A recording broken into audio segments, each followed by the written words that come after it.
Hello and welcome to this video. Today I'm going to teach you how you can calculate how much you need to save when you retire. Alright, now take a look at this spreadsheet real quick. Up here first we have our salary. Now, people need to save about 80% for the first 10 years and then about 60% for the later 10 years and their retirement. This is calculated by the average use of money when people get older. They can't spend 100% of the salary, but they can spend 80 and then 60%. This makes the total amount saved a lot lower. As you can see here, is equal to 14 years of salary with an 8% return. Now, of course, this means you need to save $9,886 per year. This is roughly 12%. This is quite normal percent in some countries. For example, in Europe, where I'm from, people usually have 12% from work each year saved up, but I know some of Americans have to save up personally. Now, of course, as you can see here, I've done this calculator. So let's say you don't have 30 years, you only have 20 years. Then you need to save up 30%, which is crazy. So always remember, with retirement, the earlier you start, the earlier you get the snowball rolling. It is crazy how much easier it becomes. Just simply take a look. If I take 33 years instead, it's 9% instead of 12%. So let's say you're 40 years old and you want to retire when you're 65. You need to save 19.5% of your salary then. This is at an 8% annual return.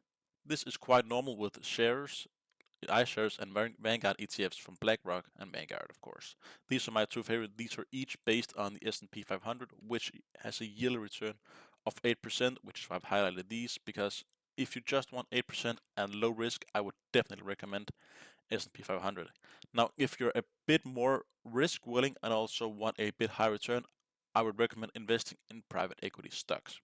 Like these, we have Apollo Global Management, KKR & Co., Blackstone, and BlackRock again. Of course, BlackRock both have ETFs, but you can also invest directly into the private equity company.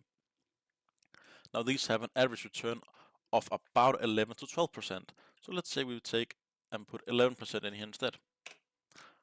Look at that. So let's say you take KKR, which has been performing the best of these in the last 5 years.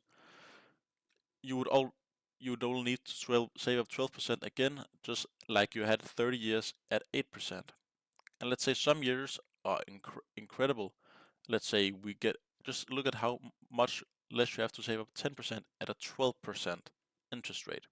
Now the interest rate here is the compounded return each year calculated. So let's say some years you get 20%, some years you might get minus 2%, but this is the average return. So this is the way you can calculate. And let's say your salary is, wrong field, I should go up here instead. But let's say your salary is 50,000. Again, you can see the numbers don't change.